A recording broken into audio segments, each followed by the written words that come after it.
नमस्कार and welcome you world affairs. मैं हूं प्रशांत धवन। नाउ रिसेंटली आपने बहुत सारे आर्टिकल देखे होंगे, नहीं देखे तो मैं आपको दिखा देता हूं। इंडियन मीडिया ने काफ़ी रिपोर्ट किया है कि ऑस्ट्रेलिया में एक रॉकेट का पार्ट पाया गया है। इनके बीच पर कोस्टल एरिया में पानी से बहकर एक रॉकेट का पार्ट आ गया और उसके बाद क्वेश्चन यहाँ पर आ रहे हैं कि ये रॉकेट का पार्ट कहाँ से आया। इनिशियली ये रिपोर्ट्स पब्लिश हुई कि एक मिस्टीरियस ऑब्जेक्ट मिली है। कुछ घंटों बाद पता लग गया कि ये कोई मिस्टीरियस ऑब्जेक्ट नहीं है, ये एक रॉकेट का पार्ट है। मोस्ट प्रोबेबली इंडियन रॉकेट का पार्ट है और ये ऑस्ट्रेलियन बीच में आ गया। नाउ अब क्वेश्चन यहाँ पर लोगों का ये था, अभी रिसेंटली इंडिया ने चंद्रयान 3 लॉन्च किया है, तो क्या चंद्रयान 3 को लॉन्च करते टाइम जो रॉकेट का डिब्री है, जो रॉकेट का मलबा है, क्या वो लहरों के साथ बहकर ऑस्ट्रेलिया में पहुंच गया? नाउ इसको लेकर भी कई लोगों ने अपनी अलग तरीके से एक्सप्लेनेशन दी है और मोस्ट प्रॉब्ली इस रॉकेट पार्ट का कोई भी रिलेशन नहीं है चंद्रयान 3 के साथ। तो इस वीडियो में हम डिस्कस करेंगे कि ये जो मिस्टीरियस ऑब्जेक्ट मिली है, और बाय द वे जिस तरीके से इंडिया में है ना ISRO, Indian space research organisation, उसी तरीके से ऑस्ट्रेलिया में है ASA, मतलब कि ऑस्ट्रेलियन स्पेस एजेंसी। तो इन लोगों ने इस पर एक ऑफिशियल ट्वीट करी है कि वेस्टर्न ऑस्ट्रेलिया के जुरियन बे में, प्राइमरली इस इलाके में हमें ये ऑब्जेक्ट मिली है। हम अभी फॉरेन स्पेस एजेंसी से बातचीत करेंगे, डिस्कशन करेंगे, उनसे पूछेंगे कि क्या ये आपका पार्ट है, इन एनी केस क्या आपको ये वापस चाहिए। कुछ यहाँ पर ऐसा नहीं है कि आपका पार्ट हमारे यहाँ कैसे आ गया, ये हम बर्दाश्त नहीं करेंगे, कुछ नहीं है। This is very normal. Australia के लोग गुस्सा नहीं है, मगर ऑब्वियसली ऑस्ट्रेलिया के लोग भी ये सब पहली बार देख रहे हैं, तो इनके लिए भी ये नया है। तो डिस्कस करेंगे इस टॉपिक में कि यहाँ पर हुआ क्या है, बहुत कुछ आपको जानने को मिलेगा। मगर आगे बढ़ने से पहले आपसे क्वेश्चन पूछूंगा। क्वेश्चन यहाँ पर ये है कि विल्नियस, ये जो शहर है, ये रिसेंटली न्यूज़ में था क्योंकि यहाँ पे हुआ है नेटो समिट। बहुत ही इंपॉर्टेंट नेटो समिट यहाँ पे हुआ है। तो आपको बताना है कि ये शहर इनमें से किस कंट्री की कैपिटल है। ये है यहाँ पे आपकी ऑप्शन, यूक्रेन, पोलैंड, लिथुएनिया या फिर एस्टोनिया। कमेंट सेक्शन में करिए उत्तर, सही आंसर मैं आपको दूंगा वीडियो के एंड में। अच्छा, पहले तो मैं आपको ये बता दूं कि ऑस्ट्रेलिया देखो दुनिया के एक ऐसे हिस्से में आता है जहां पर काफ़ी बार रॉकेट्स का जो मलबा है सीधा इनके ऊपर गिरता है। ये जो इंडिया का केस बताया जा रहा है, जो मोस्ट प्रॉब्ली हो सकता है कि PSLV का एक रॉकेट का पार्ट है, ये आराम से वेव से समुद्र की जो लहरें थी उनके साथ पहुंच गया ऑस्ट्रेलिया में। ये अलग केस है। कई हमने केसेस देखे हैं जहां पर जो रॉकेट है ये अंतरिक्ष में पहुंच गया, इसके बूस्टर अलग हो गए, इसके जो बूस्टर्स हैं या फिर बाकी का जो मलबा है ये सीधा आसमान से ऑस्ट्रेलिया पे गिरता है ना। यहाँ पे आप देख पाओगे, ये आपको दिखेगा एशिया, ये हमारा प्यारा भारत है, और यहाँ पे है ऑस्ट्रेलिया। ना काफ़ी बार जब इंडिया रॉकेट लॉन्च करता है ना श्रीहरिकोटा से, तो ये रॉकेट जब अंतरिक्ष में जा रहे होते हैं तब इनका मलबा इंडियन ओशन के आसपास गिर जाता है। तो पॉसिबिलिटी है कि लहरों से एक जो इसका पार्ट है ये वेस्टर्न ऑस्ट्रेलिया में पहुंच गया हो। मगर USA का जो केस है ना ये काफ़ी निराला है। USA की कई कंपनीज, इवन नासा ने कई बार रॉकेट लॉन्च करने की कोशिश करी है और सीधा ये गिरे हैं ऑस्ट्रेलिया पर। रीसेंट केस मुझे याद आ रहा है स्पेसएक्स का। स्पेसएक्स के बारे में आपको पता होगा, इलॉन मस्क की कंपनी है।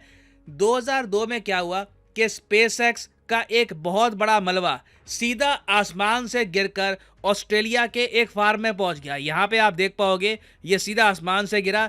जो फार्मर्स थे यहाँ पर, इन्होंने कहा कि हमें एक बहुत ही ज़्यादा तेज़ आवाज़ सुनाई दी। जैसे ही ये पार्ट अंतरिक्ष से धरती पे गिरा, there was a loud noise. Thankfully किसी की मौत नहीं हुई, किसी का नुकसान नहीं हुआ, नहीं तो एक बार को ना कोई मर भी सकता रहा। This could have been very dangerous. फिर इससे पहले आप अगर जाओ तो 1970 में एक किस्सा हुआ था स्काई लैब का। स्काई लैब देखिए नासा का एक प्रोजेक्ट था, ये प्रॉपरली फंक्शन नहीं कर पाया और डी ऑर्बिट होकर सीधा ऑस्ट्रेलिया के ऊपर गिर गया। जी हाँ, लिटरली ऑस्ट्रेलिया के ऊपर गिरा। इसके जो पार्ट्स थे ऑल ओवर ऑस्ट्रेलिया, ज़्यादातर जो इनके खेत हैं वहाँ पर गिरे।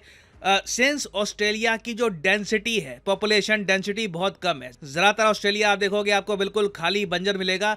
तो सिंस जो खाली इलाके हैं वहां पर इसके पार्ट्स गिरे थे, तो किसी की मौत नहीं हुई। बट ये एक बहुत ज़्यादा शॉकिंग साइट थी कि नासा का एक प्रोजेक्ट इस तरीके से सीधा अंतरिक्ष से गिरेगा ऑस्ट्रेलिया पर। अब यहाँ पर आपका क्वेश्चन आएगा, ठीक है जी ऑस्ट्रेलिया पे काफ़ी स्पेस की चीज़ें गिरती है, मगर हमारा सीधा ऑस्ट्रेलिया पे कुछ नहीं गिरा। जैसे मैंने आपको बताया, जो ये मलबा था ये समुद्र में गिरा था सेफली, उसके बाद लहरों से ये बस बहता हुआ ऑस्ट्रेलिया के तट पे पहुंच गया। This is all that happened. अब क्वेश्चन यहाँ पर यही आता है कि क्या ये चंद्रयान 3 से रिलेटेड है। ये जो आर्टिकल आ रहे हैं कि जी इंटरनेट ने इसको लिंक कर दिया चंद्रयान 3 के साथ, तो इसके चांसेस बहुत ही ज्यादा कम, एक्चुअली इम्पॉसिबल है, ये चंद्रयान 3 का हो ही नहीं सकता। पहली बात तो आप नोट कर पाओगे, ये बात ऑब्जर्व करी गई है कि जो इस ऑब्जेक्ट पे मार्किंग्स है ना, जो यहाँ पे कंस्ट्रक्शन की मार्किंग्स है, इससे साफ पता लग रहा है कि ये पीएसएलवी का है। ठीक है, पीएसएलवी भी आपको पता होगा इसरो का लाइट वेट लॉन्चर है। और रिसेंटली चंद्रयान 3 जो हमने लॉन्च किया है, ये हमने पीएसएलवी से लॉन्च नहीं किया। चंद्रयान 3 का जो लॉन्च व्हीकल है ये है LVM-3। इसके बारे में जो चंद्रयान 3 पर मैंने अलग से वीडियो बनाई थी, वहां पे मैंने आपको समझाया था। LVM-3 एक बहुत ज्यादा हैवी ड्यूटी लॉन्चर है, तो उसको हमने यहाँ पर इस्तेमाल किया, तो इस ऑब्जेक्ट का रिलेशन चंद्रयान 3 से हो नहीं सकता। दूसरी बात ये भी आती है, मान लो हाइपोथेटिकली स्पीकिंग, ठीक है, कि यहाँ पर आइडेंटिफिकेशन में थोड़ी गलती हो गई होगी, हो सकता है कि LVM-3 का भी यहाँ पर सेम मार्किंग हो। तो ये भी मैं आपको बता दूं, जो ऑब्जेक्ट मिला है ना ऑस्ट्रेलिया में, यहाँ पे आप देख पाओगे बहुत सारे बार्नेकल्स लगे हुए हैं। ये आप देख रहे हो, इनको बार्नेकल्स कहते हैं।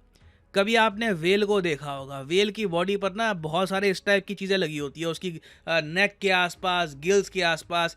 किसी भी चीज़ को आप समुद्र में, स्पेशली ऑस्ट्रेलिया के आसपास समुद्र में लंबे समय तक आप रखोगे ना, तो वहां पर बार्नेकल्स आ जाएंगे। इन बार्नेकल्स को कुछ भी मिलता है उस पर ये चिपकने की कोशिश करते हैं। तो इतने सारे बार्नेकल जो यहाँ पर लगे हैं ना, ये कई महीनों में लगे होंगे, हो सकता है कि कई सालों में भी लगे हो। चंद्रयान 3 रिसेंटली लॉन्च हुआ है, तो इतने कम समय में इतने सारे बार्नेकल्स एक रॉकेट लॉन्चर के पार्ट में नहीं लग सकते। तो मोस्ट प्रोबेबली ये चंद्रयान 3 के रॉकेट लॉन्चर का पार्ट नहीं है।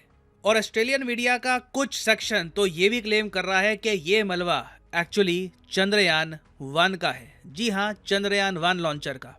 चंद्रयान 1 हमने लॉन्च किया था 2008 में। चंद्रयान 1 एक कंप्लीटली सक्सेसफुल मिशन था। इस मिशन में हमने सीधा एक ऑर्बिटर भेजा था जो मून को ऑर्बिट करेगा, और उसके बाद हमने एक इम्पैक्टर भी भेजा था उसमें। बेसिकली हमने एक डिलिबरेट क्रैश लैंडिंग करवाई थी मून के सरफेस पर, और चंद्रयान 1 से ही दुनिया को पता लगा था कि मून पर पानी हो सकता है। चंद्रयान 1 एक ऐतिहासिक मिशन था, और चंद्रयान 1 को भी हमने पीएसएलवी से ही लॉन्च किया था। तो ऑस्ट्रेलियन मीडिया यहाँ पर कह रहा है मोस्ट प्रोबेबली ये ऑब्जेक्ट आ गई है इनके बीच पर, ये चंद्रयान 1 की है, और इसलिए यहाँ पर बहुत सारे बार्नेकल भी लगे हुए हैं। तो ये टॉपिक देखिए अभी काफी न्यूज में रहेगा। मोस्ट प्रोबेबली ये चंद्रयान 1 का ही पार्ट है, और अगर ये चंद्रयान 1 का पार्ट है तो इंडियन स्पेस हिस्ट्री के हिसाब से ये कंपोनेंट बहुत ज़्यादा इंपॉर्टेंट है। कोई बड़ी बात नहीं है, ऑस्ट्रेलिया एज ए गिफ्ट ये पार्ट इंडिया को वापस लौटाए और कहे कि आपकी जो एक बहुत ज़्यादा सुनहरी स्पेस हिस्ट्री है